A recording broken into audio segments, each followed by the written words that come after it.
Sorry भाई, मेरे तरफ से नेटवर्क इशू था, मैंने चेंज कर लिया।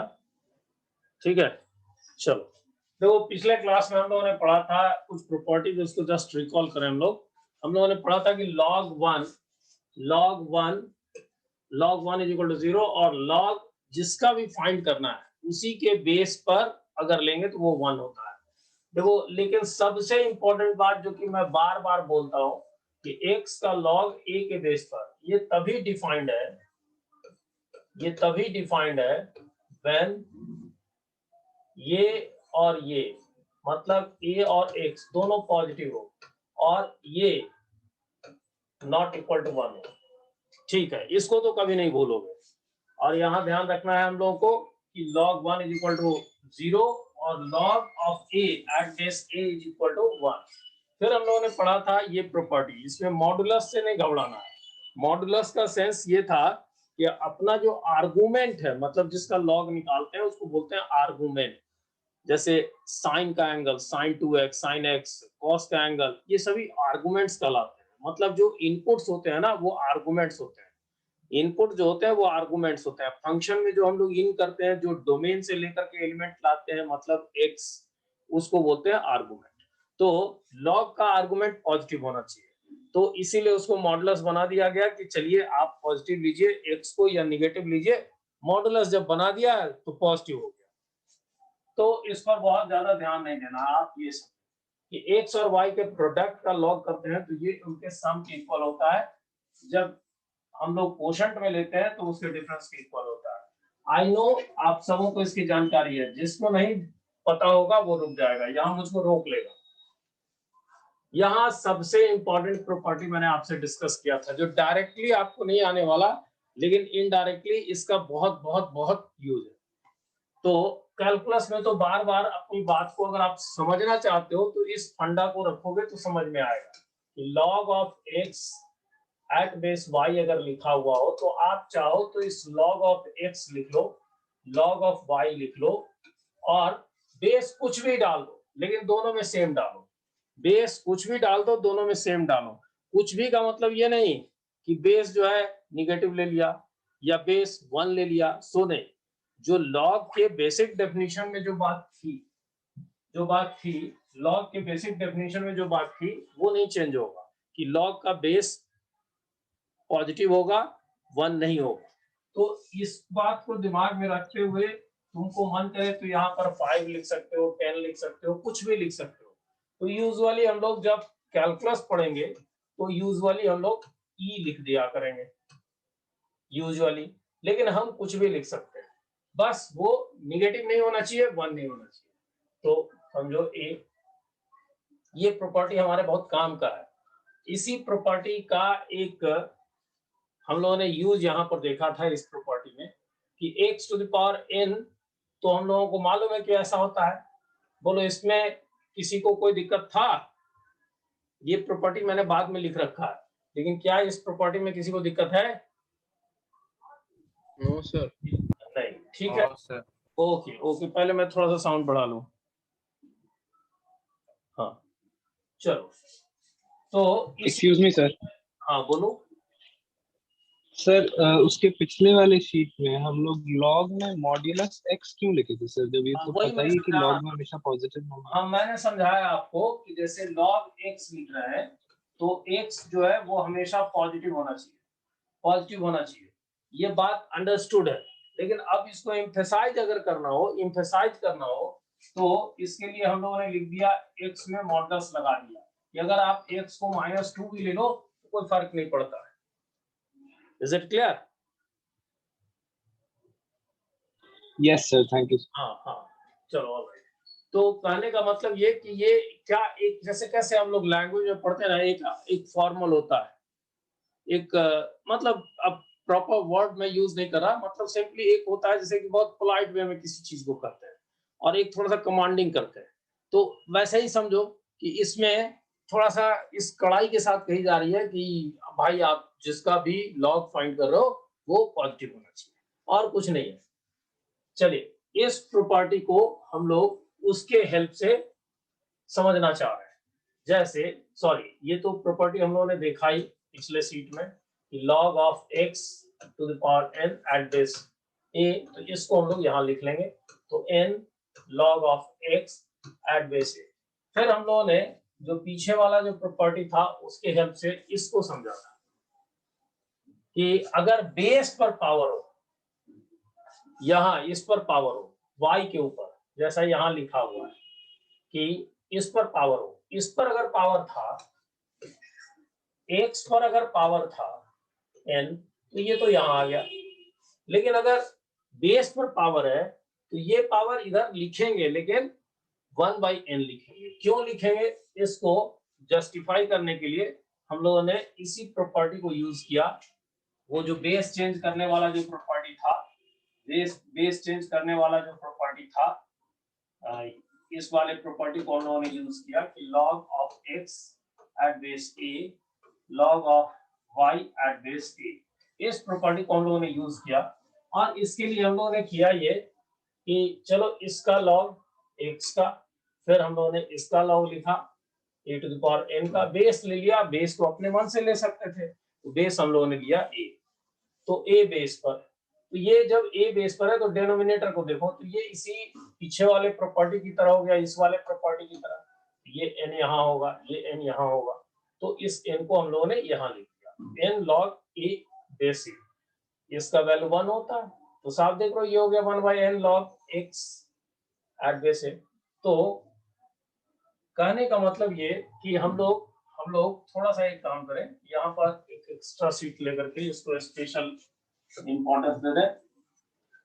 x यहाँ अगर लिखा हुआ y, यहाँ n, तो हम लोग लिखेंगे n log x at base y। लेकिन अगर लिखा हुआ वीडियो ब्लर आ रहा है। ब्लर आ रहा है, सबके साथ ये दिक्कत है? यस सर, मेरा भी हो ब्लर रहा जी है। सर। हाँ नहीं, मेरे तरफ से नेट का इशू है, तो थोड़ा सा कुछ सेकंड्स रुक जाओ, तब तक मैं बोर्ड पर लिखता हूँ। नहीं तो फिर मैं रिज्वाइन कर लूंगा। तो देखते हैं, थोड़ा सा इशू आ रहा है इधर, मैं देख रहा हूँ, इधर 2-3 दिन से मैं देख रहा हूँ, आपके पिछले क्लास में भी थोड़ा थोड़ा था। तो एक सेकंड इंक्वायरी कर, वाईफाई ठीक चल रहा है?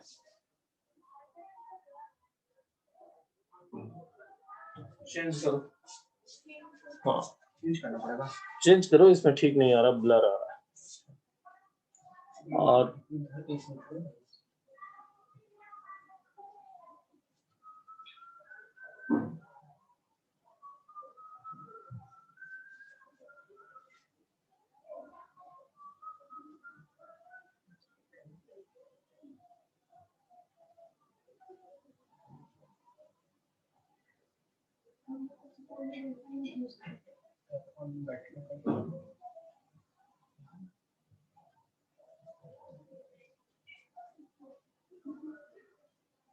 नहीं,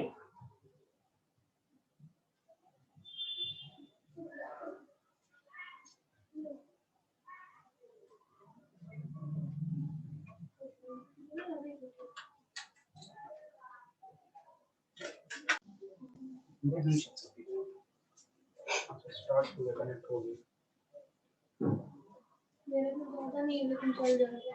आप मेरे को 800 MB के लिए हो जाएगा।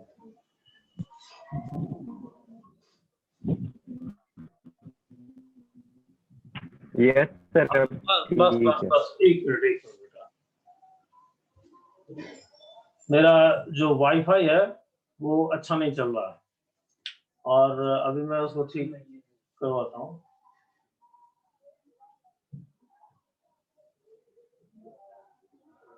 रेडमी से कर रहा था, तो फिर रेडमी भी नहीं ठीक चल रहा था, तो रियलमी से कनेक्ट करके देखता हूँ। कहने का मतलब ये है कि डिवाइस भी चेंज कर रहा हूँ, और नेटवर्क भी पहले जो चल रहा था जियो का था, उसको एयरटेल में चेंज करके देख रहा हूँ।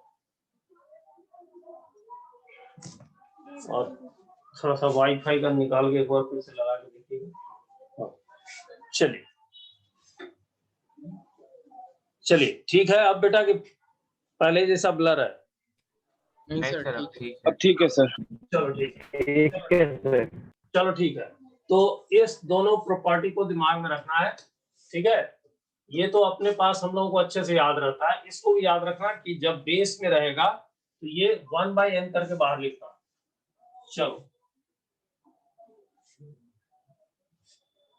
इसके बाद इस प्रॉपर्टी को मैंने समझाया था कि इस तरह का अगर कोई क्वेश्चन रहेगा तो आगे चल करके इस तरह के क्वेश्चन को डील करने के लिए हम लोगों को इस प्रॉपर्टी का यूज करना पड़ता है। इसमें इंटरचेंजिंग ऑफ बेस होता है।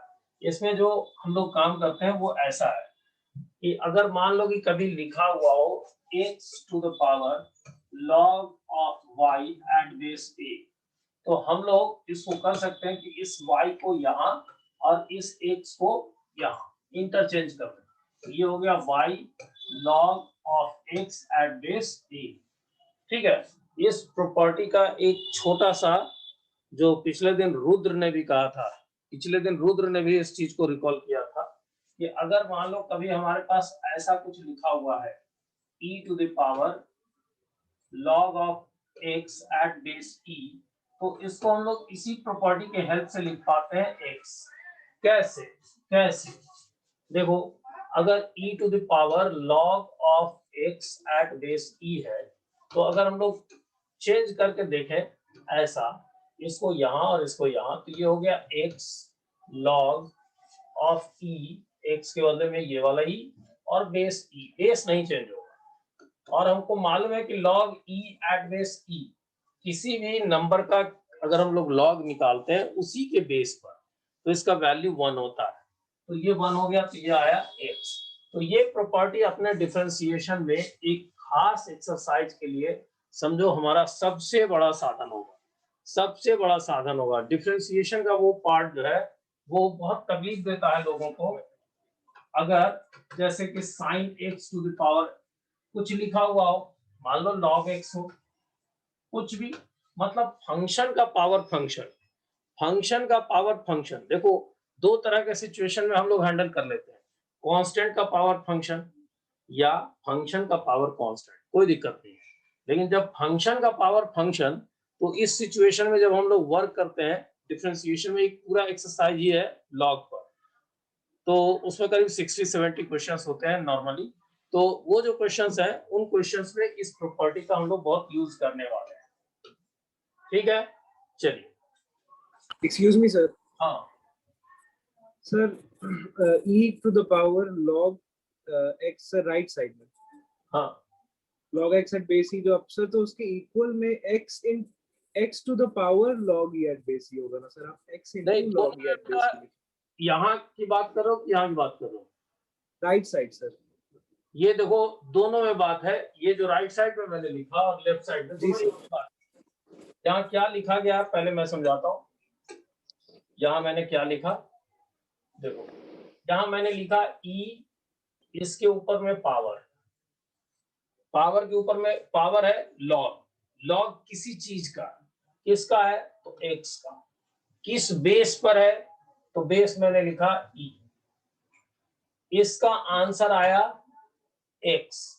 कैसे आया, तो हम लोगों ने ये जिसका लॉग फाइंड कर रहे थे, इस लॉग को जिसका लॉग फाइंड कर रहे थे उसको यहाँ लिख लेंगे, और जिसके ऊपर में लॉग पावर के रूप में था उसको यहाँ लिख लेंगे। ये काम मुश्किल नहीं है, मैं प्रूव करके दिखाऊंगा। जैसे ही आप जब 12th में आप डिफरेंशिएशन आओगे, जहां फिर से मैं इसको बताने वाला रहूंगा, मैं इसको फिर से डिराइव करके समझा दूंगा। 2 लाइन का काम है, लेकिन अभी हम लोग उसमें नहीं पढ़ेंगे। तो यहाँ इसको अगर पहले लिख लिया तो x हो गया, जहां e के ऊपर में पावर था अब हो गया x के ऊपर में पावर, x के ऊपर में पावर लॉग, किसका लॉग, तो पहले x का था अब होगा लॉग e का, किसके बेस पर, तो पहले भी बेस e था अब भी बेस e है। तो ये हो गया अपने पास, इसका वैल्यू हो गया 1। यहाँ थोड़ा मिस्टेकन है, इट शुड बी है पावर के रूप, शायद यही कहना चाह रहे हो। जी सर, ये कह रहे थे। हाँ ठीक, नहीं दैट वाज रिटन मिस्टेक, गलत है। Thank you sir. चलो ठीक है, इसको रद्द कर दो।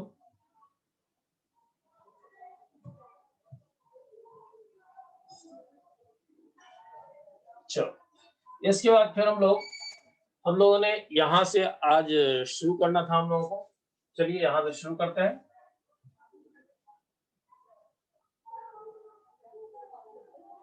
देखिए छोटा छोटा काम है, मुश्किल नहीं है, लेकिन बहुत यूजफुल है। मैं आपको रिकैप में कोई भी फालतू चीज नहीं पढ़ा रहा, जो फालतू है वहां पर मैं एम्फसाइज नहीं कर रहा। तो ध्यान रहे ये सभी लॉग और एक्सपोनेंट और ग्रेटेस्ट इंटीजर, ये तीन चीजों को आप अच्छे से पकड़ के चलना, मॉडुलस भी, चार चीजों को पकड़ के अच्छे से चलना, इसको कहीं अंडरस्टिमेट नहीं करना। ये नहीं सोचना कि अरे ये तो भारी भरकम सा लग रहा है, बेकार सा है, नहीं, नो नेवर। यही वो चीज है जो हमने खो दिया है 11 में, उसको नहीं खोना है। चलिए ये देखिए, कहा जा रहा है ना कि अगर मान लीजिए कि इस तरह का सिचुएशन, ये बात अगर हम लोग लिख रहे हैं, ये थोड़ा थोड़ा थोड़ा थोड़ा मैं देख रहा हूँ कि हाँ ठीक है, एक्स एक्स इतना, एक शीट और मैं देख लूं। हाँ ठीक ठीक है बेटा। देखो दो सिचुएशन है लॉग में अपने पास, लॉग में दो सिचुएशन हुआ करता है। एक बेस जो ए लिखते हैं, ये बेस ए जो होता है पहले सिचुएशन में, ये पॉजिटिव तो हर हालत में बेस तो पॉजिटिव होना है, इसमें तो किसी तरह का कोई डाउट नहीं होना चाहिए, बेस तो पॉजिटिव होगा ही होगा, इसमें Yes, कोई डाउट नहीं है। बस अब यस सर। अब करना क्या है कि जब बेस पॉजिटिव है तो ये दो सिचुएशन हो सकता है, या तो हो सकता है ये ग्रेटर देन 1, या दूसरा सिचुएशन हो सकता है कि ये पॉजिटिव हो लेकिन लेस देन 1। तो अभी यहां पर लिखा जा रहा है ग्रेटर देन 1। तो अगर ये ग्रेटर देन 1 है, उस कंडीशन में इनइक्वालिटी का रिलेशन समझाया जा रहा है, इनइक्वालिटी। तो इनइक्वालिटी ये हुआ कि अगर कभी ऐसा लिखा हुआ मिले सेम बेस पर, तो x और y के बीच का क्या रिलेशन होगा सो समझना है। देखो x और y का रिलेशन सेम होगा जो पहले है, मतलब अगर ग्रेटर का सिंबल है तो x और y के बीच में ग्रेटर होगा, x और y यहां अगर सिंबल रहेगा ग्रेटर देन इक्वल टू, तो x और y के बीच का रिलेशन होगा x is greater than equal to y। अगर यहाँ लेस देन का सिंबल होगा तो x और इसमें लेस देन का रिलेशन होगा। क्यों होगा, कोई थोड़ा बता सकते हो? देखो बेटा ये इंक्रीजिंग फंक्शन हो गया, रिकॉल करो, रिकॉल करो। जब हम लोगों ने कहा था कि ग्राफ, जब हम लोगों ने लॉग का ड्रॉ किया था, ग्राफ हम लोगों ने लॉग का जब ड्रॉ किया था तो दो तरह का ग्राफ देखा था। एक ग्राफ ऐसा था, ये वाला, ये था लॉग का ग्राफ कब, जब a ग्रेटर देन 1 था, fx is equal to this, ये ग्रेटर देन 1 था, ये 0.1 हुआ करता था। तो ये इंक्रीजिंग फंक्शन है। जब इंक्रीजिंग फंक्शन है तो आप जितना बड़ा इनपुट डालोगे उतना बड़ा आंसर होगा। बोलो yes sir. तो जब a ग्रेटर देन 1 हो तो रिलेशन में कोई फर्क नहीं है, जो इनपुट डालेंगे वैसा ही आउटपुट होगा। इसका मतलब ये हुआ कि इसमें जो होगा रिलेशन वो सीधा सीधा होगा। देखो यहाँ ग्रेटर देन का है तो x और y के बीच में ग्रेटर देन का सिंबल है, अगर यहाँ लेस देन है तो x और y के बीच में लेस देन है। अगर इसमें थोड़ा सा चेंज करके हम लोग इक्वालिटी भी लगा देते, जैसे मान लो कि ऐसा कर देते, ऐसा, तो यहां भी ऐसा होगा। Is it clear? कोई दिक्कत है इसमें? इस बात को समझने में दिक्कत No sir. नहीं है। चलिए इसी का एक दूसरा रूप भी देख लें, ये वाला समझ लें। देखिए अगर कभी लिखा होता है log of x at base a is equal to b, तो हम लोग ने क्या लिखा था, हम लोग बेस तो बेस रहने देते थे, ये x हो जाता था a to the power b। इसके अंडरस्टैंडिंग में कोई दिक्कत?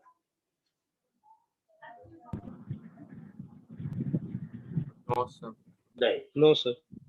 तो इस बात को ध्यान में रखो, अगर इसके बीच में इनइक्वालिटी है, जैसे ग्रेटर देन भी है, इक्वल टू नहीं है, ग्रेटर देन है, इक्वल टू नहीं है, ग्रेटर देन है।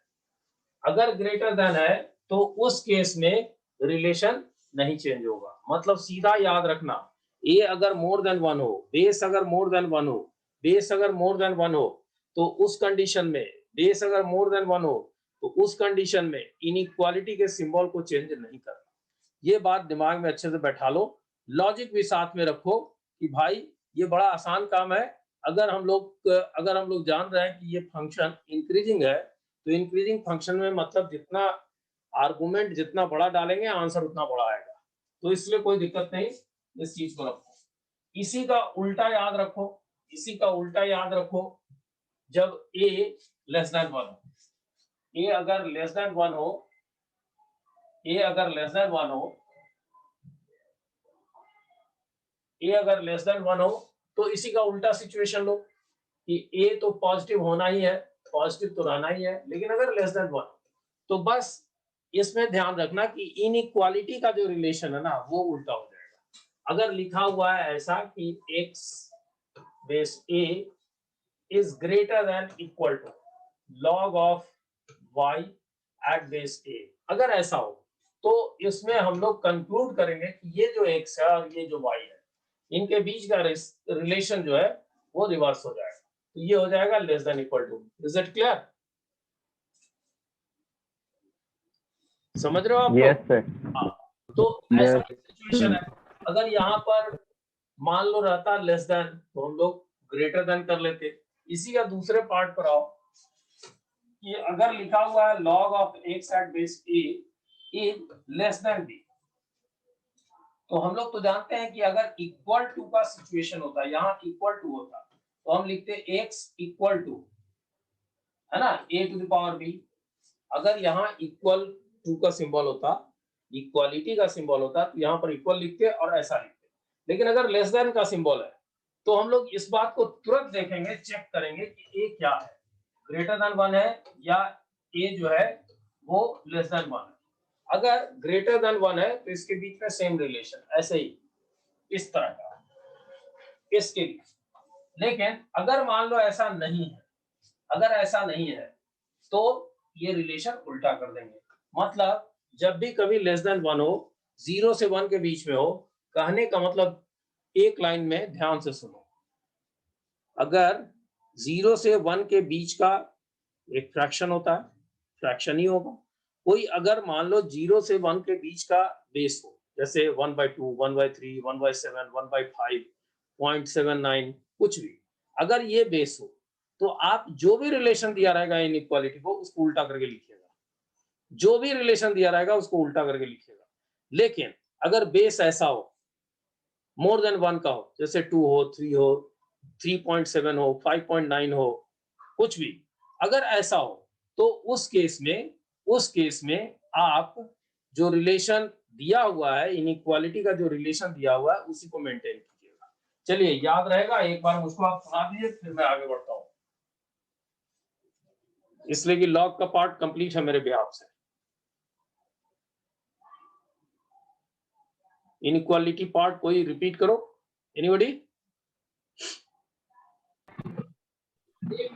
सर अगर बेस जो है वो 1 से कम हो तो इनइक्वालिटी का साइन सर चेंज हो जाएगा। यस।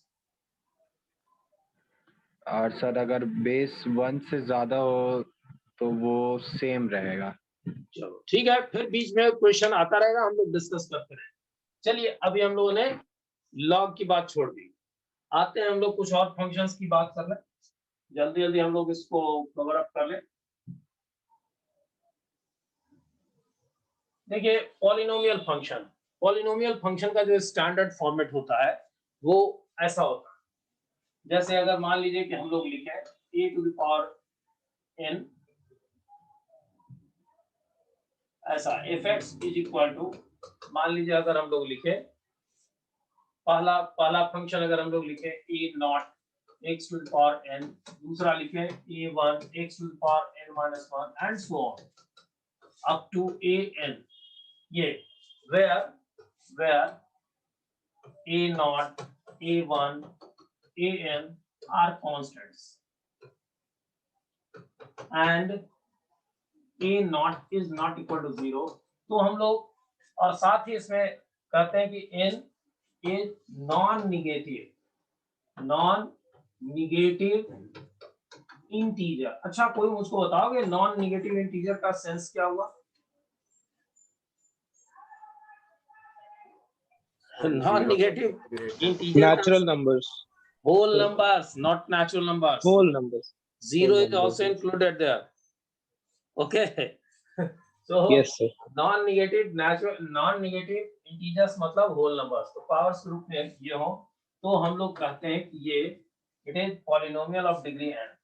तो हम लोग कहेंगे fx मैंने लिखा है, आप px भी लिखते हो, आदत आपको px लिखने की, तो इसको हम लोग कहते हैं पॉलिनोमियल फंक्शन, पॉलिनोमियल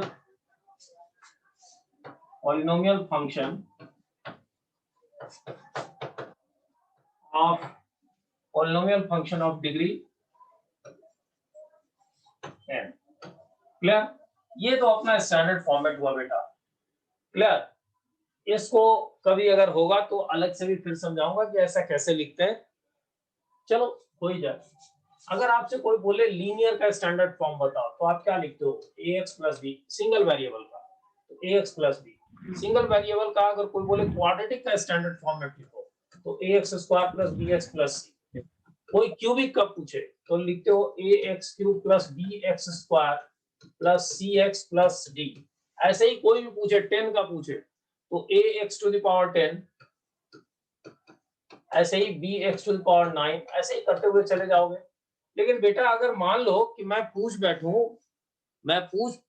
बैठूं डिग्री 100 का, तो डिग्री 100 में ए बी सी डी नहीं लिख पाओगे, इसलिए कि तुम्हारे पास 26 लेटर्स हैं और उसमें टर्म्स जो होंगे वो 101 होंगे। देखो जब लीनियर है 1 डिग्री का तो 2 टर्म है, क्वाड्रेटिक है 2 डिग्री का तो 3 टर्म्स है, क्यूबिक है तो 4 टर्म्स है, 10 डिग्री का रहेगा तो 11 टर्म्स होंगे, 100 का होगा तो 101 टर्म्स होंगे। तो ए बी सी डी तो z तक पहुंचेगा 26 लेटर ही, तो इसका मतलब है कि ये शो फ्लॉप कर जाएगा। तो हम लोगों को करना क्या पड़ेगा? कुछ और करना पड़ेगा। तो हम लोगों ने एक तरीका ढूंढ लिया कि क्यों नहीं ऐसा करें कि ए बी सी डी के बदले में A1 A2 A3 लिखें। तो A1 A2 A3 भी लिखते हैं, लेकिन अगर हम 0 से शुरू करते हैं तो इसका अंत n पर होगा, 1 से शुरू करते हैं तो इसका अंत n+1 पर होगा, क्योंकि एक टर्म ज्यादा होगा। तो ये देखने में थोड़ा अच्छा लगता है, लिखने में अच्छा लगता है, बोलने में अच्छा लगता है, इसलिए ऐसा लिखते हैं। ओके, नाउ लिख दैट। अब यहाँ पर बात हम लोग कर रहे थे कि इसमें एक कुछ खास फंक्शन हम लोग केवल उसका ग्राफिकल रिप्रेजेंटेशन करना चाह रहे हैं और कुछ नहीं। ये सभी कुछ इंपॉर्टेंट ग्राफ्स होते हैं जिनको हम लोग दिमाग में रखेंगे, जैसे fx is equal to X square या x4 या x6। ऐसा अगर कोई भी फंक्शन दिखाई दे तो इसका ग्राफ ड्रॉ करने के लिए मैंने तो समझाया था कि fx को y के रूप में पढ़ लीजिए, y तो y x स्क्वायर या y is equal to x4 and so on. तो इस तरह का जो भी ग्राफ होगा, इस तरह का जो भी ग्राफ होगा वो कैसा ग्राफ होगा? इस तरह का ग्राफ होगा, इस तरह का। ठीक है, ग्राफ आप याद रखना, जब एक्स स्क्वायर का ग्राफ रहेगा तो उसका नाम पड़ जाएगा पैराबोला, लेकिन बाकी सबका ग्राफ इसी तरह का होगा, नाम कुछ और होगा। Is it clear? ये ग्राफ आप याद रखोगे? Yes sir. Yes sir. Yes sir. चलो, इसी में अगर माइनस लगा होगा, y is equal to minus x square या minus x to the power 4 and so on, तो अपना जो ग्राफ होगा वो ऐसा होगा नीचे। ठीक है, क्लियर? ये अगर लोगे तो बोलोगे पैराबोला, डाउनवर्ड पैराबोला, और ये पैराबोला नहीं बोलना, लेकिन इसी तरह का हो। चलो, ये एक छोटा सा केवल पॉलिनोमियल फंक्शन का ग्राफ था, पूरा पॉलिनोमियल की बात हम लोग नहीं कर रहे थे, लेकिन जब इतना बोलते हैं हम लोग तो एक क्यूरियोसिटी होती है कि भाई ऑड पावर वाला भी एक बार हो जाए। चलो हो जाए, ये एक्स क्यूब हो या एक्स टू द पावर 5 हो, ऐसा अगर कुछ हो तो इस केस में जो ग्राफ आप बनाओगे, पहले तो fx को y के रूप में ट्रीट करो, तो ऐसा x टू द पावर 5। ये जो ग्राफ होता है, ये ग्राफ किसी को है यार? अभी थोड़ी देर में मैं ऑड फंक्शन बताने वाला हूँ, तो आपको समझ में आ जाएगा। नीचे से आता है सर, थर्ड क्वाड्रेंट से हाँ,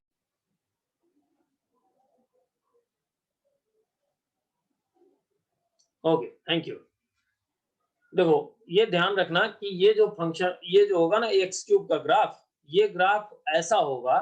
अभी थोड़ी देर बाद मैं आपको समझाऊंगा कि ये ऑड फंक्शन कहलाता है। आप इसमें ग्राफ देखोगे कि अगर आप 180 डिग्री से ग्राफ को रोटेट कर दो, 180 डिग्री से ग्राफ को रोटेट कर दो तो तुम पाओगे क्या कि ये जो ग्राफ है सेम का सेम रह जाएगा।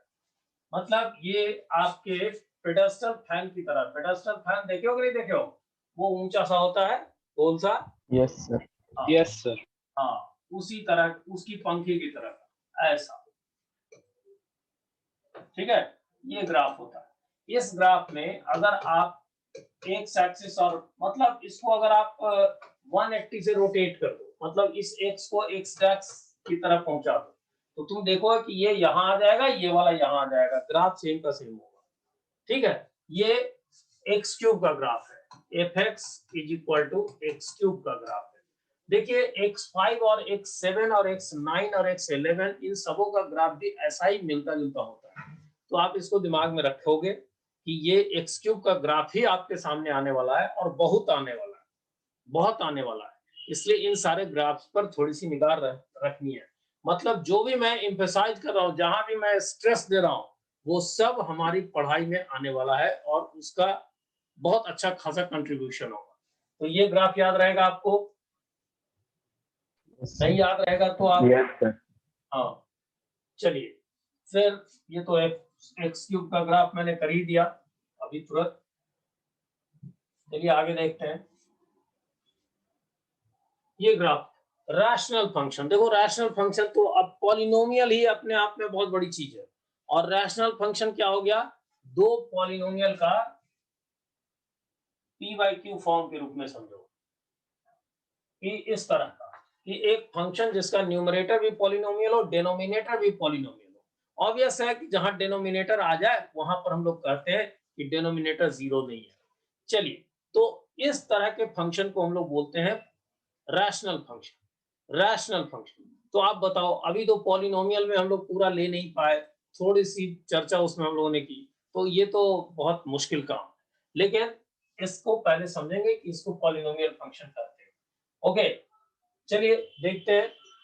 इसके बाद हम लोग इसी से रिलेटेड, जो कि पॉलिनोमियल फंक्शन के पार्ट के रूप में समझो, हम लोगों ने एक ग्राफ पढ़ा। एक ग्राफ हम लोगों ने दिमाग में रखा। ये जो ग्राफ है ये हम लोग अच्छे से दिमाग में रखेंगे। इसका graph F X is equal to 1/x, बोलना नहीं है इसका ग्राफ। इसका ग्राफ कोई मुझको बताओगे, y is equal to 1/x का ग्राफ है किसी को याद? चलिए मैं बता देता हूं। इसका ग्राफ होगा इस तरह का। ये graph F X is equal to 1/x या 1/x क्यूब या 1/x5, सबका ग्राफ ऐसा ही मिलता जुलता होगा, थोड़े से चेंजेस होंगे। ये जो पॉइंट होगा ये 1 1 पर होगा, यहाँ 1 और यहाँ 1। ठीक है, आप देख रहे हो x का वैल्यू 1 लोगे तो y का वैल्यू 1 होगा, इसलिए ये होगा। दूसरा जो होगा, दूसरा पार्ट इसका इधर से होगा, ये पॉइंट भी -1 पर होगा। मतलब देखो, अगर x को -1 लोगे तो y भी -1 होगा, तो ये -1 को रिप्रेजेंट करेगा। चलिए, ये ग्राफ इस तरह का होगा। आगे इसको एक नाम हम लोग देंगे, इसको हम लोग बोलते हैं रेक्टेंगुलर हाइपरबोला। क्या बोलते हैं? रेक्टेंगुलर है बोला। रेक्टेंगुलर हाइपरबोला, मतलब इसमें x into Y is equal to 1 होता है। ओके, चलिए ये ग्राफ भी थोड़ा याद रखेंगे। ये क्यूब में रहेगा, ऐसा ऑड में रहेगा। अगर मान लीजिए कि यही स्क्वायर में रहता तो क्या चेंज इसमें करना पड़ता मुझको? यहाँ एक्स स्क्वायर रहता है, थर्ड नेगेटिव वाला क्वाड्रेंट में नहीं वो रहता। सेकंड क्वाड्रेंट में। Good, very good, very good. मतलब ये जो थर्ड क्वाड्रेंट वाला है ये उठ करके ऊपर चला जाता। थर्ड क्वाड्रेंट में ग्राफ नहीं जाता। क्यों नहीं जाता थर्ड क्वाड्रेंट में ग्राफ? थर्ड तो क्वाड्रेंट स्क्वायर्ड में है तो ग्राफ y नेगेटिव नहीं होगा। गुड। अगर मान लो कि हम लोग नेक्स्ट शीट पर आइए, मान लो कि इस तरह का अगर हम लोग ले लें,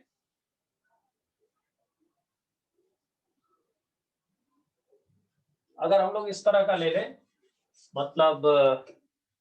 मतलब y is equal to 1/x² या 1/x4 एंड सो ऑन। तो इसमें जो ग्राफ होगा वो हाफ पार्ट तो पहले ही जैसा होगा, हाफ पार्ट तो पहले ही जैसा होगा, ये वाला पार्ट। ये पहले ही जैसा होगा, यहाँ 1 यहाँ 1, ठीक है।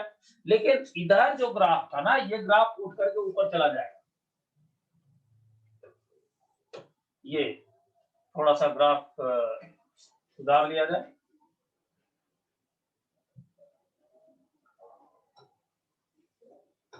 ऐसा ये वाला पार्ट भी 1 1 होगा, यहाँ 1 और यहाँ 1 और यहाँ -1। देखो अगर x का वैल्यू -1 लेंगे तो तब भी y +1 होगा, x का वैल्यू -1 तब भी y +1, x का वैल्यू 1 तब भी y 1। इसी कारण से ग्राफ ऊपर चला गया। चलिए ठीक है, आप इसका भले ही ग्राफ याद न रखें, लेकिन ये ग्राफ याद रखें, ओके। बाकी तो आपका थोड़ा सा स्लाइट एडजस्टमेंट है, ये याद रखेंगे। ये अभी मैं आपसे डिमांड नहीं कर रहा। चलिए यहाँ आइए, इवन एंड ऑड फंक्शन। हम लोग थोड़ा सा इस पर बहुत फोकस नहीं कर रहे हैं, हम लोग उतना ही फोकस कर रहे हैं जितना हम लोगों के काम का है। देखिए इवन एंड ऑड फंक्शन किसको कहते हैं? देखिए even and odd function bar bar use करना पड़ेगा, बीच बीच में पढ़ाई के बीच में बार बार यूज करना पड़ेगा। तो यहाँ से हम लोग दिमाग में रखें कि कहना क्या चाहते हैं। जब भी कोई फंक्शन ऐसा दिया हुआ हो, इफ x इक्वल टू कोई एक फंक्शन दिया हुआ है, जैसे एज फॉर एग्जांपल हम लोग ले लें x², और अगर कोई तुमसे कहे, यहाँ पर क्या मतलब हुआ कि एक फंक्शन है f, हमने इनपुट किया x, आंसर के रूप में निकला x², ठीक। अब ये बताओ कि अगर इसी फंक्शन में मैं इनपुट कर देता -x, तो क्या आउटपुट होता? x²।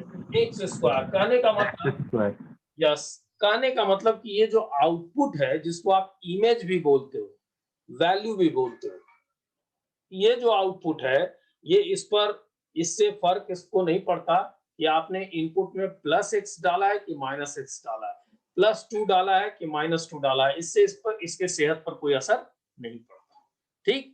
इसी बात को टेक्निकली ऐसे लिखते हैं कि f -x, मतलब इनपुट में माइनस डाल दिया, ये अगर fx के इक्वल हो, मतलब अगर आप इनपुट x कीजिए या -x कीजिए, आंसर नहीं बदले, तो उसको बोलते हैं हम लोग इवन फंक्शन, उसको बोलते हैं इवन फंक्शन। इवन फंक्शन, अच्छा पहले रिपीट कर दो।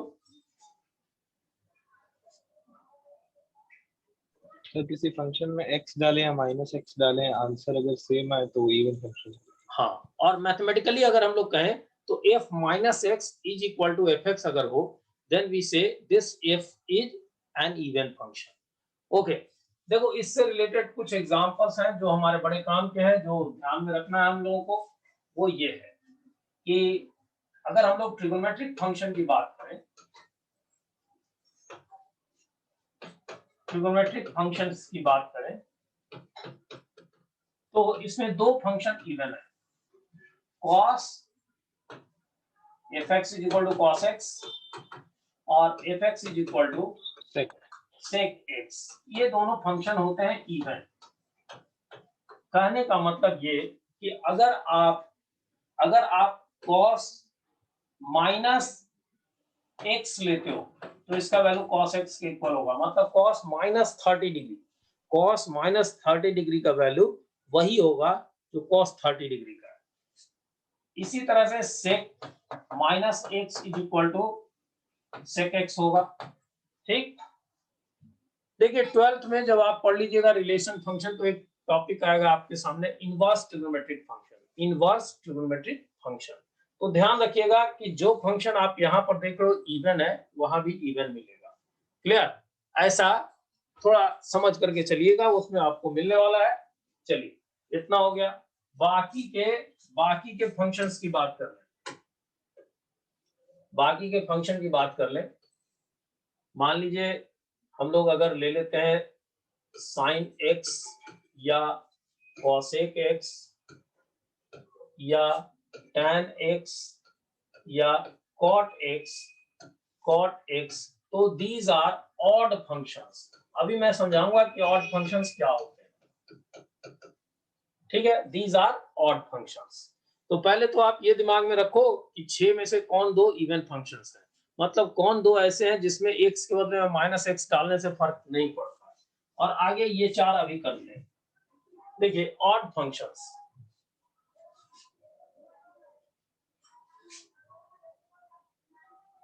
ऑड फंक्शंस, देखिए सेम बात है। अगर मान लीजिए इनपुट आपने रखा, मान लीजिए कि आपने फंक्शन रखा f, इनपुट किया आपने x, मान लीजिए इधर जो आंसर आया वो मान लीजिए थोड़ी देर के लिए ये x क्यूब आया। अब आप ये बताइए कि f में सेम फंक्शन अगर है fx is equal to X cube, same function है, तो अगर आप यहाँ इनपुट माइनस एक्स करोगे तो आउटपुट क्या आएगा? Minus x cube. Minus x cube, minus x cube. अब ये बताओ कि यहाँ पर f माइनस एक्स का आंसर fx के आंसर का निगेटिव है कि नहीं? ये है fx, yes sir. this is equal Yes, to fx and this is equal to f minus x. So f minus x is equal to negative of fx. मतलब अगर आपने इनपुट को निगेटिव कर दिया और आउटपुट जो पहले आ रहा था उसका निगेटिव हो गया, मान लो x डाला, आंसर आ गया 20, माइनस एक्स पुट करेंगे हम लोग तो आंसर आएगा माइनस 20। अगर ऐसा होता है, या ऐसा समझो कि x के बाद x इनपुट किया, आंसर आ गया माइनस 100, माइनस x इनपुट किया तो आ गया प्लस 100, मतलब पहले जो आंसर आ रहा था उसका निगेटिव हो गया, पहले माइनस में आ रहा था तो आंसर उसका निगेटिव होकर के प्लस में हो गया। Is it clear? अगर ऐसा हो तो हम लोग इस फंक्शन को बोलते हैं odd function. Is it clear? एक बार फिर से बताइए। हाँ, ऑड फंक्शन का मतलब होता है कि अगर कभी हम लोग इनपुट में, इनपुट के रूप में निगेटिव क्वांटिटी डाल दें तो आंसर जो है पहले जो आया था उसका निगेटिव हो जाए। एक एग्जांपल लेते हैं फिर और दिखाते हैं। जैसे मान लो कोई एक फंक्शन है, उसमें हम लोगों ने इनपुट किया 5 और आंसर आ गया 100, लेकिन अगर मान लो कि हम लोगों ने इनपुट कर दिया -5, पहले 5 किया था, अब कर दिया -5, तो आंसर बदल करके हो गया -100, पहले था +100 अब हो गया -100, तो पहले के आंसर का निगेटिव हो गया। चलो दूसरा एग्जांपल लेते हैं। मान लो कोई एक फंक्शन है, उसमें इनपुट किया हम लोगों ने 2 और आंसर आया -50, आंसर आया -50, इनपुट किया 2, आंसर आया -50। मान लो हम लोग इनपुट करें -2, 2 के बदले में -2, और आंसर जो हम लोगों को मिले वो पहले -50 आ रहा था, अब +50 आ गया, मतलब पहले के आंसर का निगेटिव हो गया, मतलब इनपुट का साइन बदला तो आंसर का साइन बदला। अगर ऐसा होता है तो हम लोग इस फंक्शन को बोलते हैं ऑड फंक्शन, और अगर कोई चेंज नहीं आता है तो हम कहते हैं even function. Is it clear Shivam? Yes sir. चलो, तो इसका जो सबसे अच्छा एग्जांपल है वो अपने पास ट्रिग्नोमेट्रिक फंक्शन में ये है। जैसे देखो साइन में अगर इनपुट कर दे -x तो आंसर होता है -sin x। आप ऐसा समझो कि f के बदले में साइन लिखा हुआ है तो f माइनस x, f के बदले में साइन लिखा हुआ है तो माइनस ऑफ साइन x। अगर ऐसा है तो ये हो गया अपना ऑड फंक्शन। इसी तरह से कॉसेक भी ऑड फंक्शन है, माइनस कॉसेक x, tan भी ऑड फंक्शन है, माइनस tan x, cot भी ऑड फंक्शन है तो माइनस cot x। तो चलिए मुझको एक बार सुना दीजिए, उसके बाद तब मैं नेक्स्ट शीट पर जाऊंगा। आपने पढ़ा क्या? आपने पढ़ा ये कि इवन फंक्शन क्या होता है। तो पहले इवन फंक्शन आपने बताया, जो मैंने सुना कि इवन फंक्शन आपने बताया कि f minus X is equal to F X अगर हो, मतलब x के बदले में -x डाल दें, कोई अंतर नहीं आए, तो हम लोग इस फंक्शन को बोलते हैं इवन फंक्शन। इसके दो बड़े इंपॉर्टेंट एग्जांपल्स हैं साइन और कॉस और सेक। कॉस -x और कॉस x में फर्क नहीं है, कॉस -30 डिग्री और कॉस 30 डिग्री में फर्क नहीं है। सेक माइनस एक्स और सेक एक्स में कोई फर्क नहीं है। सेक अगर मान लो 60 डिग्री के लिए निकालें या सेक माइनस 60 डिग्री के लिए निकालें, अंतर नहीं आएगा। ये हुआ इवन फंक्शन। लेकिन बाकी बचे हुए जो 4 फंक्शन है वो ऑड फंक्शंस हैं। ऑड फंक्शन का मतलब ये हुआ कि उसका इनपुट आर्गुमेंट अगर हम उसका साइन बदल दें तो आंसर का भी साइन बदल जाएगा। मतलब अगर हम साइन का -30 डिग्री के लिए वैल्यू निकालें या साइन का +30 डिग्री के लिए वैल्यू निकालें तो दोनों के आंसर उल्टे साइन के होंगे, अपोजिट साइन के होंगे। इसी तरह से tan 30 डिग्री का हम आंसर निकालें या tan -30 डिग्री का आंसर निकालें, दोनों के आंसर एक दूसरे से अपोजिट साइन के होंगे। Is it clear? ये लाइन याद रहेगा, बोलना नहीं है। Yes sir. Yes sir. Yes sir.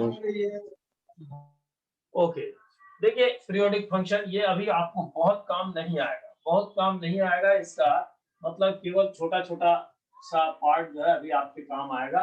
तो इसमें उतना ही अभी आप फोकस कीजिएगा, अपने आप को एग्जॉस्ट नहीं कर लीजिएगा। देखिए पढ़ाई का सबसे खराब रूप ये होता है कि हम बेकार की चीजों से अपने दिमाग को भर लें और जिसके कारण जो काम की चीजें है ना वो दिमाग तक ठीक से नहीं जाए, या अगर जाए भी तो वो ठीक से अरेंज्ड नहीं हो, फिर से उसको अगर हम लोग एक्सेस करना चाहें तो जल्दी नहीं हो। तो पढ़ाई का सबसे खराब तरीका ये होता है कि हम ये समझते ही नहीं है कि कौन सा अभी यूजफुल है, कौन सा यूजफुल नहीं है। देखिए नॉलेज हमेशा पे करता है, लेकिन इसका मतलब ये नहीं कि हम हर नॉलेज को गेन करने के चक्कर में जो इमीडिएट गेन देने वाला हो उसको पीछे पहुंचा दें। तो इससे बचना है, ठीक है। तो देखिए पीरियोडिक फंक्शन बहुत काम की चीज है, बहुत मजेदार चीज है, लेकिन फिलहाल ये जो डेफिनेशन वाला पार्ट है इस पर बहुत ज्यादा फोकस नहीं करना है। देखिए इसमें कहा यह जा रहा है कि अगर कोई फंक्शन है जिसमें इनपुट के रूप में आपने रखा, वैसे एक छोटा एग्जांपल लेके समझाता हूं। मान लो ये साइन फंक्शन है, अगर मैंने इनपुट के रूप में किया एंगल π/3 मतलब 60 डिग्री, तो आंसर के रूप में हमको क्या मिला? साइन 60 डिग्री का वैल्यू होता है √3/2, तो आंसर के रूप में मिला √3/2।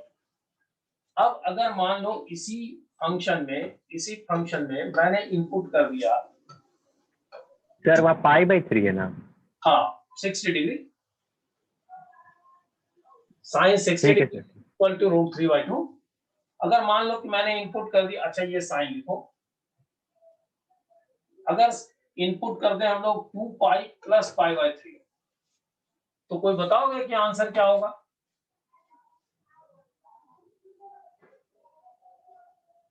√3/2 यही होगा √3/2।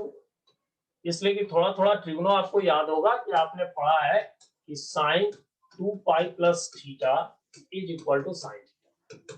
तो थीटा के बदले में π/3 है, तो इसका मतलब ये होगा, यहां भी निकलेगा साइन π/3 और साइन π/3 का मतलब हो गया √3/2। तो आपने क्या देखा, ये 2π या इसके बदले में अगर हम 4π रख दें, sine 4π + theta again it is equal to sine theta. तो आप क्या देख रहे हो कि आप चाहे तो साइन थीटा लिख लो या 2π + थीटा लिख लो या 4π + थीटा लिख लो, आंसर नहीं बदलता, आउटपुट सेम होता है। तो इस तरह के फंक्शन को बोलते हैं हम लोग पीरियोडिक फंक्शन। इस तरह के फंक्शन को हम लोग बोलते हैं पीरियोडिक फंक्शन, जिसमें एक खास पीरियड के बाद सेम वैल्यू हमको मिलता है, एक खास साइकिल के बाद सेम वैल्यू मिलता है। और इसमें ये जो नंबर है यहाँ पर अपने पास, ये जो यहाँ पर हम लोगों ने लिखा 2π, ये जो नंबर है अपने पास 2π, ये अगर लीस्ट नंबर हो, सबसे छोटा नंबर जिसके बाद वैल्यू का रिसाइकलिंग होता हो, वैल्यू रिपीट करता हो, तो हम इसको बोलते हैं fundamental period. Fundamental period, fundamental period, clear? तो फंडामेंटल पीरियड उसको बोलेंगे जो लीस्ट वैल्यू होगा, जो एक्स के साथ ऐड करने पर हमारे रिजल्ट में फर्क नहीं लाता। तो इस t को x + t मैथमेटिकली डिफाइन कर रहे हैं कि f x + t is equal to fx, कि x के बदले में इनपुट कर दिया x + t, x के बदले में इनपुट कर दिया x + 2π, तो साइन का वैल्यू सेम रह गया। तो साइन के लिए पीरियड हो गया 2π और ये लीस्ट वैल्यू है, तो साइन का फंडामेंटल पीरियड हो गया 2π। साइन का फंडामेंटल पीरियड हो गया। ठीक है, ये पीरियड बीच बीच में भी मैं बताता रहूंगा, इसका काम पड़ेगा बीच में। ठीक है, लेकिन अभी नहीं, इसलिए कि मुझको मालूम है, मेरा एक्सपीरियंस है कि आप इसको बहुत दिनों तक कंटेन नहीं कर पाओगे, तो फिर इस समय आएगा, फिर इसकी बात हम लोग करेंगे। ओके, तो आप में एक दो लोगों को मैं ऐसे ही बोल दे रहा हूँ, इसको आप भूल जाओ, कोई प्रॉब्लम नहीं है, कि फंडामेंटल पीरियड्स जो होते हैं ना, वो कोई जरूरी नहीं है कि हर बार फंडामेंटल पीरियड्स मिल ही जाए, मतलब हमको वो स्मॉलेस्ट वैल्यू मिल जाए जिसके बाद रिपीट होता है। उसके एग्जांपल्स को मैंने अभी नहीं रखा है, इसलिए कि हम लोग किसी तरह के झंझट में अभी नहीं पड़ेंगे। अभी हम लोग हर उस चीज को कवर अप करेंगे जो हमारे काम का है। देखिए यहां मैंने लिख रखा है कि the least positive value of such T if exist का मतलब कि ये नहीं भी हो सकता है, इज कॉल्ड द पीरियड या प्रिंसिपल पीरियड या फंडामेंटल पीरियड। पीरियड भी बोल लेते हैं, जब पीरियड बोलते हैं तो सेंस हमारा होता है फंडामेंटल पीरियड, या उसको प्रॉपर्ली बोलेंगे तो प्रिंसिपल पीरियड बोलेंगे या फंडामेंटल पीरियड ऑफ एक्स बोलेंगे, एफ एक्स बोलेंगे। जैसे अगर हमसे कोई पूछे कि फंडामेंटल, ये आगे पेज में है, फंडामेंटल पीरियड्स ऑफ, अगर मैं से पूछा जाए साइन का, तो साइन एक्स नहीं लिखते, केवल साइन लिखते हैं, क्योंकि फंक्शन का नाम साइन है, एक्स इनपुट है, तो चलो साइन लिखते हैं। तो साइन का फंडामेंटल पीरियड क्या होगा बेटा? 2 पाई। किसी को इसमें डाउट है? 2 पाई। कॉस का फंडामेंटल पीरियड भी 2 पाई। सेक का फंडामेंटल पीरियड, सेक का भी फंडामेंटल पीरियड 2 पाई। कॉसेक का भी फंडामेंटल पीरियड 2 पाई। लेकिन अगर कोई आपसे पूछे tan का फंडामेंटल पीरियड, तो क्या होगा? cot का फंडामेंटल पाई होगा, है ना, ये पाई होता है। आप जानते हो कि tan pi plus theta is equal to tan theta होता है। tan 2 पाई प्लस थीटा भी tan थीटा होता है। tan 3 पाई प्लस थीटा भी tan थीटा होता है। Is it clear? लेकिन इन सबों में 2 पाई का ही मल्टीपल होगा, 2 pi plus theta, 4 pi plus theta, 6 pi plus theta and so on. तो ये आपको याद रखना है, ये बाकी चीज से उतना मुझको अभी मतलब नहीं है, वो मैं आपको करवा लूंगा। ये 6 चीजें याद रखनी है, याद रहेगा? सर ये कैसे हुआ बता सकते हैं फिर? इसमें कैसे क्या, ये ट्रिग्नोमेट्रिक रिजल्ट है बेटा। आपने ट्रिगोनोमेट्री में पढ़ा साइन ए प्लस बी, साइन ए माइनस बी, उसके बाद आपने उनके रिजल्ट्स को देखा, उनके ग्राफ्स को देखा, उसके बाद आपने देखा कि इसके वैल्यूज का रिपीटिशन होता है, और तब आपने ये कंक्लूड किया। Is it clear? इसका यस सर। हाँ, डिराइवेशन नहीं होता कि फंडामेंटल पीरियड कैसे होगा, फंडामेंटल पीरियड का डिराइवेशन नहीं होता, वो रिजल्ट से हम लोग निकालते हैं कि इसमें हम लोगों ने देखा कि इस रिजल्ट्स का रिपीटिशन हो रहा है, बार बार हो रहा है, तो हम लोग देख रहे हैं कि भाई कब होता है रिपीटिशन, तो अब होता है, तो हम लोगों ने पीरियड्स उसका समझा। Is it clear? तो ये 6 आपको? Yes sir. चलिए, तो मुझको आप बता दीजिए tan का फंडामेंटल पीरियड। पाई। पाई सर। कॉसेक का fundamental period 2 pi. 2 pi. It's good. देखिए यही यहाँ पर मैंने लिख छोड़ा है, ये हम लोगों ने कर लिया, बस केवल एक बार आप देख लो। Trigonometric functions, the function sin x, cos x, sec x, cosec x are periodic with period 2 pi, whereas tan x, cot x are periodic functions with period pi। ये आपको याद होगा। देखिए यहाँ पर रिलेशन और फंक्शन का मैं एंड कर रहा हूँ, अब आप लोग थोड़ा सा प्रिपेयर हो जाओ। पहले मैं एक 5 क्वेश्चन का एक टेस्ट लेने वाला हूँ। मेरे इसमें बोर्ड में पहले से व्हाट्सएप खुला हुआ है, गूगल फॉर्म इसमें है, ठीक है। आपका रिस्पांस मेरे पास सामने होगा, आपके सामने मैं देखूंगा, आप का उससे रिलेटेड क्वेश्चन मेरे पास से इसमें है बना हुआ, जिसको हम लोग डिस्कस करेंगे। तो आप तैयार हो जाओ, मैं आपके चैट बॉक्स में लिंक डाल रहा हूँ, ठीक है? बोलो। सॉरी सर, आप क्या बोले वो सुनाई नहीं दिया सर मेरा मैंने थोड़ा। कहा ये कि अभी रिलेशन और फंक्शन का जो रीकैप था वो कंक्लूड हुआ, रीकैप कंक्लूड हुआ। 12th के रिलेशन को पढ़ने के पहले जो रीकैप था उस पर बेस करके 5 ऑब्जेक्टिव क्वेश्चंस 5 मिनट्स आपको दे करके मैं अभी आपका आंसर दूंगा। आपके चैट बॉक्स में एक लिंक चला जाएगा, उसको आप क्लिक कीजिएगा, गूगल फॉर्म खुल जाएगा। उसके बाद आप 5 मिनट के अंदर में आप अपना आंसर कर दोगे, ठीक है? समझ रहे हो? जी सर, जी सर सर। वो एक्सेस सिर्फ ऐप ही से हो सकता है या वेब से भी हो सकता सर है? आपकी आवाज नहीं आ रही। क्या? हाँ, फिर से बोलो, कौन कह रहे हो? मृदुल बोले कुछ। यस सर, सर, अब वो आ रही एक्स- आवाज, इससे पहले नहीं आ रही। हाँ, रुद्र को आवाज नहीं जा रही है। रुद्र एक बार रिज्वाइन कर लो। हेलो, एक बार रिज्वाइन कर लो बेटा। सर हमको लगता है हर्ष पूछ रहा था कि वो लिंक एक्सेस सिर्फ ऐप से हो सकता है या वेब से भी हो सकता हाँ, है। वो मैंने सुन लिया, लेकिन अभी रुद्र को आवाज नहीं जा रही थी, तो रुद्र जब आ जाए तो मैं समझा देता हूँ। हाँ रुद्र, अब आप सुन रहे हो? यस सर, आ रही है। हाँ, तो आवाज अब आ रही है। तो मैं ये कह रहा हूँ कि लिंक मैं भेज रहा हूँ आपके चैट में, तो चैट में पहुंचा तो इससे कोई दिक्कत ही नहीं है। आप चैट में उसको हाइपर लिंक होता है, उसको आप जैसे ही क्लिक करोगे तो वो खुल जाएगा। Okay sir. ठीक है, यस सर। लेकिन उसको दिक्कत होगा, शिवम को दिक्कत होगा I think. Hello Shivam, yes sir. तो तुमको लिंक कैसे मिलेगा?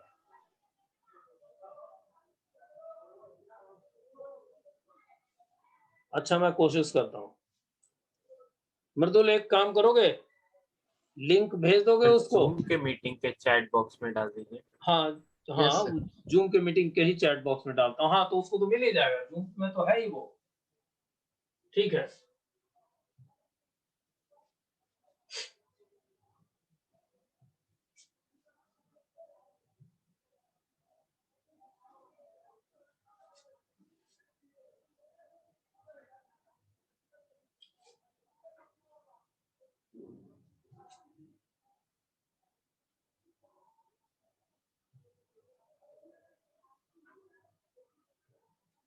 चलो ठीक है, काम करते हैं हम लोग।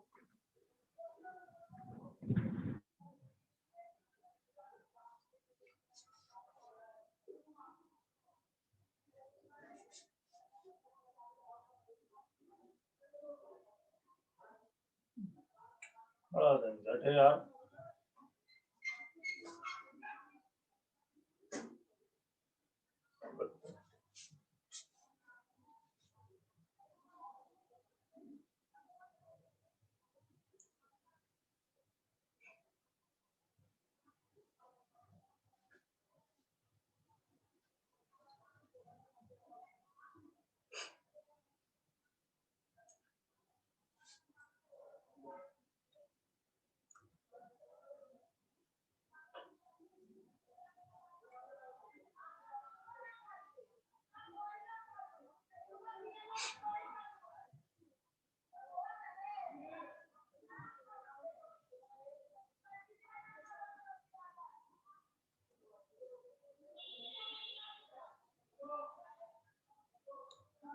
चला गया बेटा।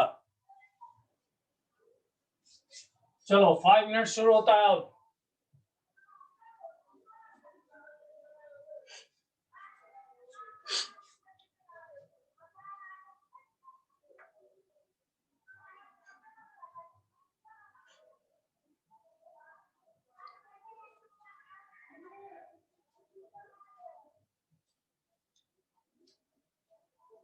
सर चैट पे नहीं दिखा रहा।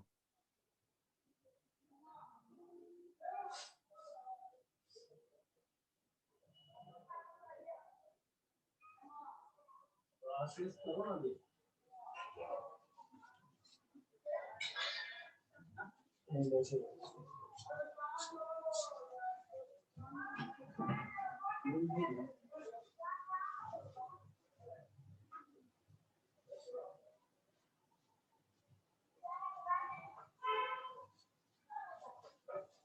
फाइव मिनट्स के बाद मैं रेस्पॉन्स बंद कर दूंगा। हाउएवर क्वेश्चन तो है 3 से 4 मिनट के अंदर का।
हेलो हाँ हेलो।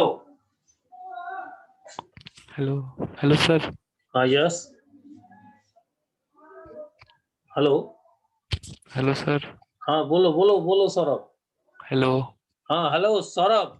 हाँ, मैं सुन रहा हूँ। Hello sir. हाँ बेटा बोलो सौरभ। चैट में सर नहीं दिखा रहा सर लिंक। लिंक नहीं चैट में दिखा हेलो। रहा है। बाकी लोगों को चैट में लिंक दिखा रहा है ना। चैट चैट में सर लिंक नहीं दिख रहा हाँ है। सर दिखा रहा है। एक बार फिर रीसेंड कर देता हूँ।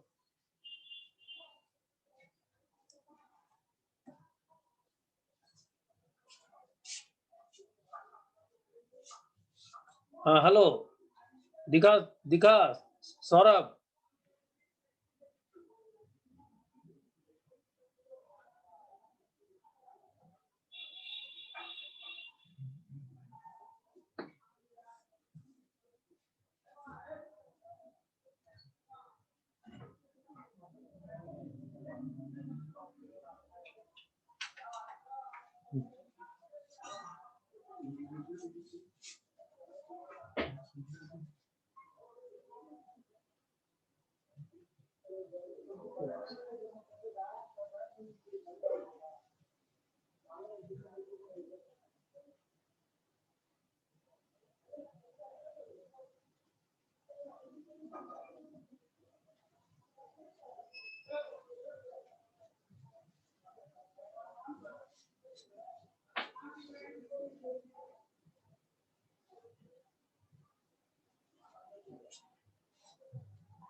चलो अभी यूसुफ का लिंक आया है। यूसुफ का रिस्पॉन्स आया है, देखते हैं। हाँ एक और। हाँ देखिए। हाँ देखते हैं बेटा देखते हैं। पहले थोड़ा सा मैं स्क्रीन को डार्क करूं।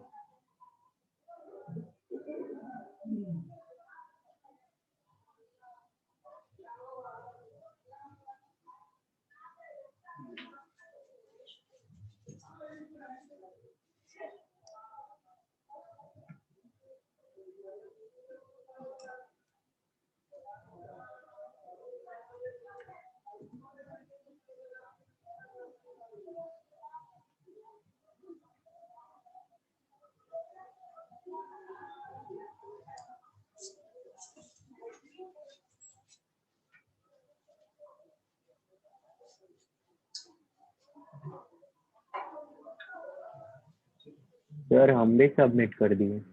क्या बेटा? सबमिट हाँ देख लिया मैंने।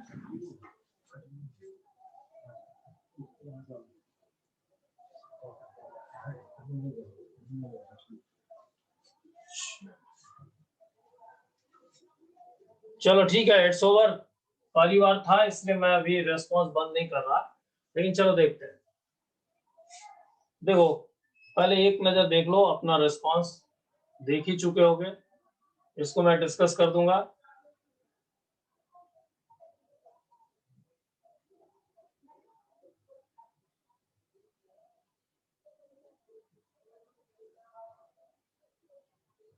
चलो क्वेश्चन 5 में कुछ गड़बड़ लग रहा है। यस सर, क्वेश्चन 5 में शायद आंसर गलत शायद है।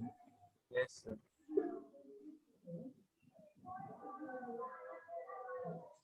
चलो देखते हैं, सही है वो, देखते हैं पहले थोड़ा। शिवम,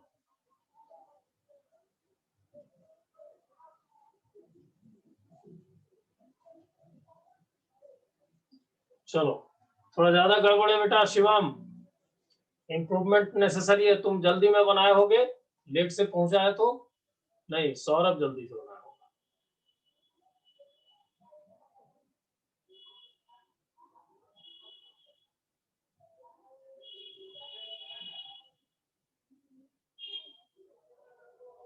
चलो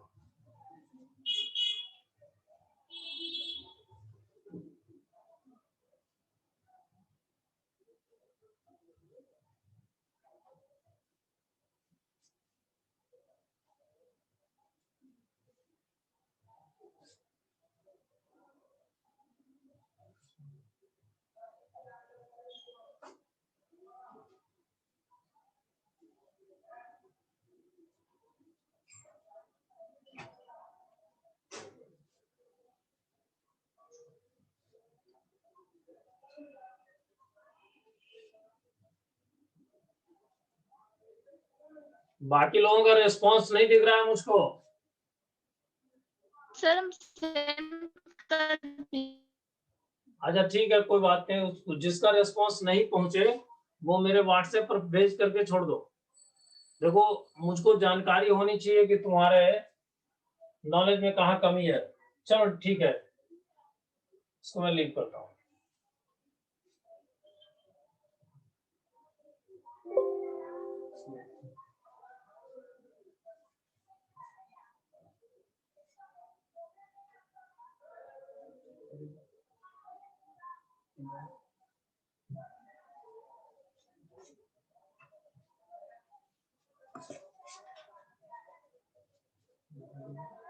चलिए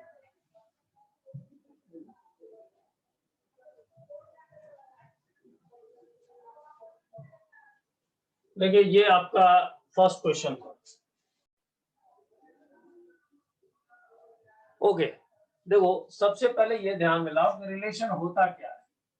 तो रिलेशन अगर कहा जाए कि आर इज अ रिलेशन, यहां से आप प्रॉपरली 12th की पढ़ाई में आप आ गए हो, इसलिए बोलना नहीं है। Is a relation on A, तो इसका मतलब ये होता है कि R is subset of A cross A। अगर कोई बोले कि R is a relation from A to B, तो इसका मतलब होता है कि R is subset of A cross B। Is it clear? तो आपको यहाँ A पर रिलेशन दिया गया है, तो आपको ये खोजना है कि R रिलेशन कब होगा, जब वो A क्रॉस A का सबसेट होगा। A क्रॉस A का सबसेट होगा, तो आपको ये खोजना है कि A क्रॉस A के कितने सबसेट्स हैं। A क्रॉस A के कितने सबसेट्स हैं।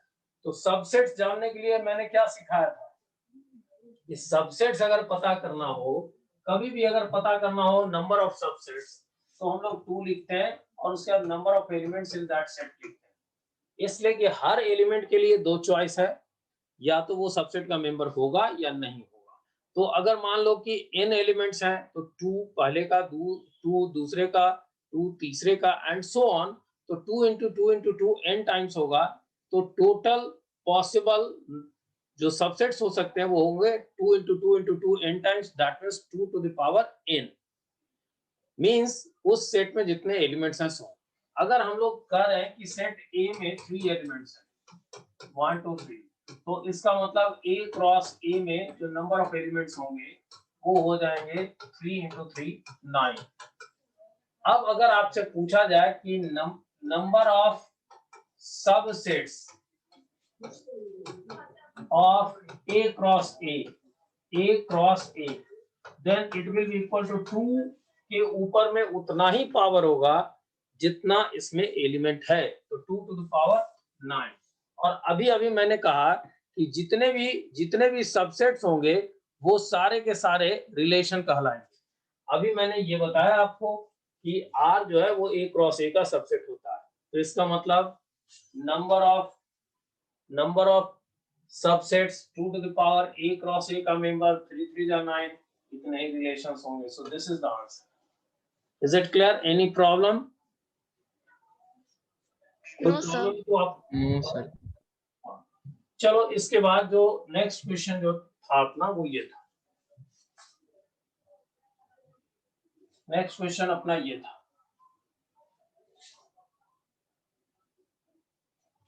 इस क्वेश्चन में कहा जा रहा है कि A be the set of first 10 natural numbers। First 10 natural numbers मतलब 1 2 3 4 5 6 7 8 9 10। अब इसमें कहा जा रहा है कि R be a relation in A, R is a relation in A defined in this way। तो आपसे कहा जा रहा है which of the following is false। आपको खोजना है कि कौन इसमें नहीं हो सकता। तो आप ही देखो कि x और y के ट्वाइस का सम 10 है, तो x और y के ट्वाइस का सम 10 है, 2 और 8 10, 4 और 6 10, 6 और 4 10, 8 और 2 10, तो ये तो करेक्ट है। डोमेन ऑफ R, और इसमें कोई एलिमेंट पॉसिबल नहीं है। डोमेन ऑफ R, तो इसके फर्स्ट एलिमेंट को कलेक्ट करेंगे, तो ये हो गया 2 4 6 8 जो कि है। रेंज ऑफ R, इसके सेकंड एलिमेंट को कलेक्ट करेंगे, सेकंड एलिमेंट्स को कलेक्ट करेंगे, सेकंड एलिमेंट्स में हो गया 1 2 3 4, 1 2 3 4। ये यहाँ पर करली ब्रैकेट होगा, अगर इसके कारण एरर है तो मैं उसको परमिट करूंगा, ठीक है। तो ये हो गया, इसके कारण किसी का एरर था क्या? चलिए सर तो इसका मतलब इसका आंसर होगा none. Any problem in this? No, no sir. Sir. चलिए फिर नेक्स्ट क्वेश्चन पे आता है।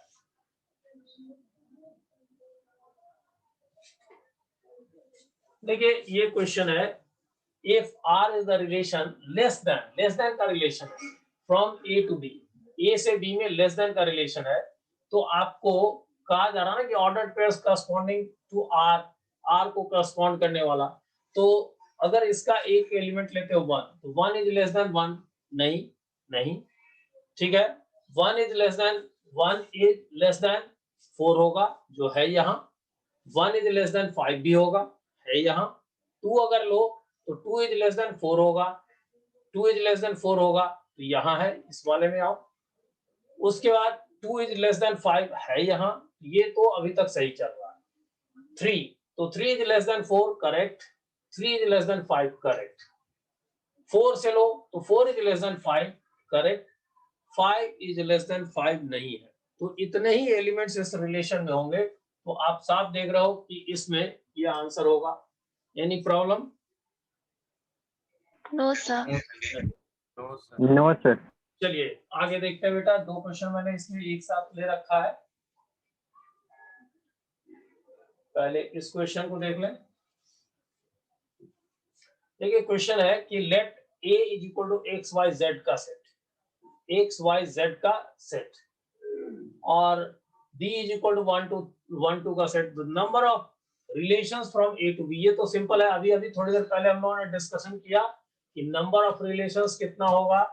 Number of relations from A to B is equal to 2 के ऊपर में पावर वही होगा जो A क्रॉस B का एलिमेंट होगा, ए क्रॉस बी का जो एलिमेंट हो, तो ए क्रॉस बी का एलिमेंट कितना होगा बेटा, एन ए क्रॉस बी। तो आप देखो 2 to the power A cross B का एलिमेंट कितना होगा, तो 3 टू द 6। तो यही अपना कैलकुलेट कर लो, 2 4 8 16 32 64। So 64. Any problem in this? No, sir. No sir. चलो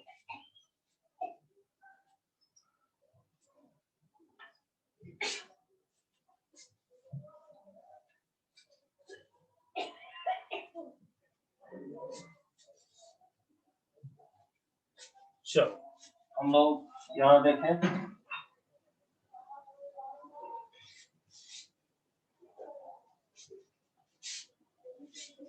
देखिए क्वेश्चन है ये, the relation R is defined on the set of natural numbers. इसी में आपको दिक्कत हुआ, as a b a is equal to b, then R inverse is given by. आप R इनवर्स बोल रहे हो, पहले मैं R निकाल के दिखाता हूँ। तो पहले R अगर हम लोग लिखें तो R क्या होगा, इसमें पहला मेंबर दूसरे का डबल है, पहला मेंबर दूसरे का डबल है, ठीक। और ये रिलेशन किस चीज का, सेट ऑफ नेचुरल नंबर्स का। तो पहला मेंबर दूसरे का डबल है, तो इसका मतलब अगर पहला इधर 1 होगा तो ये 2 होगा, क्लियर, ठीक है। ये अगर 2 लोगे तो ये 4 Yes, होगा, sir. ये अगर आप 3 लोगे तो ये 6 होगा, ये आप 4 लोगे तो ये 8 होगा, एंड सो ऑन। अगर आप R इनवर्स पता करते हो तो क्या करते हो, ऑर्डर उसका चेंज हो जाता है, जस्ट अपोजिट हो जाता है। Yes sir. हाँ। तो ऑर्डर जब आप चेंज कर दोगे तो ये हो जाएगा 1 2, ये हो जाएगा 2 4, ये हो जाएगा 3 6, ये हो जाएगा 4 8, and so on. So this is the choice. गलत कैसे? एक्सक्यूज मी सर, सर इसमें आंसर गलत तो यही तो रजिस्टर्ड। किया। अच्छा, उसमें आंसर गलत फीड था। जी यस सर। सर, Yes, यही sir. अच्छा चलो, सर उसमें आर सही आंसर था ना, आपका आंसर सही था ना, Yes, sir. Yes sir. ठीक है। चलो रेस्पॉन्स को छोड़ो, it was first experience for me also, है ना। सो लेट इट गो, फिर आगे देखते हैं। चलिए आज आपका सेशन मैं यहीं कंक्लूड करता हूं। पहले तो मैं आपका रिकॉर्डिंग स्टॉप करता हूं, फिर हम लोग बात करते हैं।